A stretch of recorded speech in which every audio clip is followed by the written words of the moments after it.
Hello, my name's Craig Barton, and welcome to a series of videos designed to help you make the most out of my website, diagnosticquestions.com.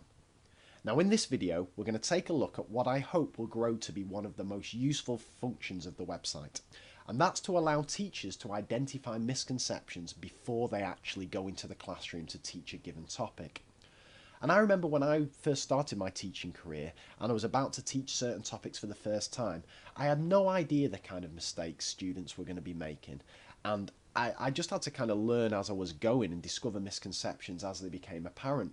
But by which time the kind of damage was already done for some of those students, and it took a lot for me to undo those misconceptions. And it would have been great for me to have had some insight into the kind of mistakes and misconceptions students had before I actually taught the topic. So that's why we've put together this little section of the website to hopefully help teachers be able to cope with that. So you don't even need to be logged in for this. All you need to do is go to data and go to the questions page. Now here it shows you every single question that's been answered on the website, filtered by however you like. You can search by the most incorrectly answered questions, most correctly answered questions. Even spread's an interesting one. That shows you the questions that have garnered the most spread out number of responses across A, B, C, D options, or the most answered questions. I personally like to search by most answered because that gives me the questions that have got the most data, which gives me a greater insight into the most prevalent misconceptions students make. I'm a maths teacher, so I'm going to have a look for a maths question, and I'm going to pretend I'm about to go and teach negative numbers to my students, which is a topic that is littered with minefields of misconceptions. So let's find negative numbers. I'm going to go into number, and I'm going to go into negative numbers. And I can see straight away a little headline figure there that about 74% of questions are answered correctly on ordering negative numbers and so on. But I'm interested in some of the actual specific questions themselves. And this one's caught my eye here. -2 minus -6 equals. So let's give that question a click. Now, at this point, you might want to pause the video and just take a second just to think to yourself, firstly, what's the right answer to that one? And secondly, what do you reckon the most incorrect wrong answer given is?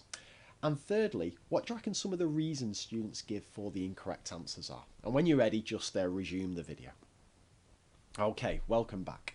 So, hopefully, if my maths is correct, then the correct answer to this one is 4. But how do students actually explain what the correct answer is?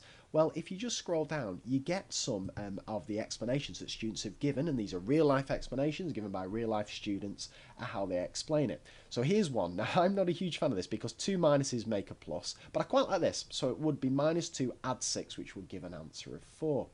I like this. If you take a minus away from a minus, that is higher. That's a really nice explanation.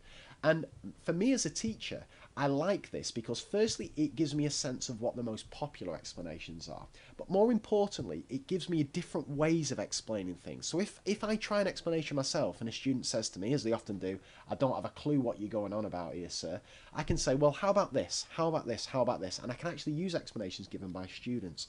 Or, of course, if I set this question to my students themselves, and they can benefit themselves from reading all these explanations given by students.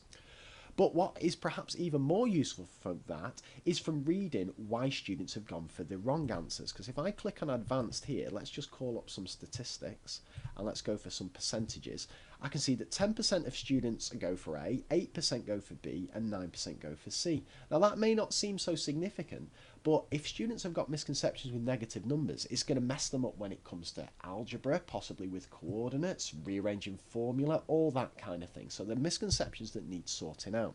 So why might students have gone for an answer of A, -8? Well, instead of guessing, let's have a look ourselves. So let's scroll down and let's go for A.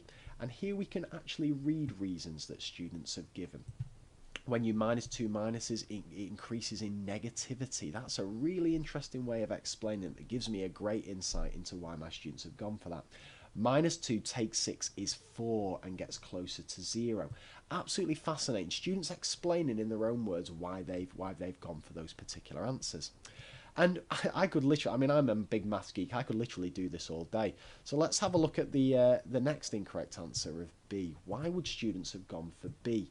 B is an answer of 8. And here it is, the dangerous things, because two negatives equal a positive. That's why I make that illegal. Two minuses equal a plus, so therefore that whole thing becomes positive. And there's students saying to it, telling you that in their own words. Two negatives make a positive when added, and so on.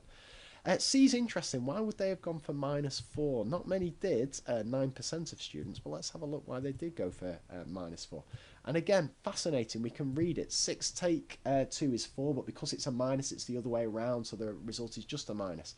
And you can just read through these before you go into the lesson, just to give you a greater insight into where your students that you're about to teach may well struggle, and then you can counteract these misconceptions before they come to life, or make use of them. Project these answers onto the board and say to students, what mistake are these students making? Absolutely fascinating stuff for me as a teacher. So perhaps you're a newly qualified teacher or a trainee teacher and you've never taught a particular topic before, or perhaps just like me, you're fascinated in how students learn. Just go to the data questions page, search for any subject you like, and then find questions and read through students' explanations that they've given. You will learn so much. If you're interested in assigning quizzes, analysing your students' results or anything like that, just go to the About section and click on How To videos and you'll find loads of helpful guides there. Take care and bye for now.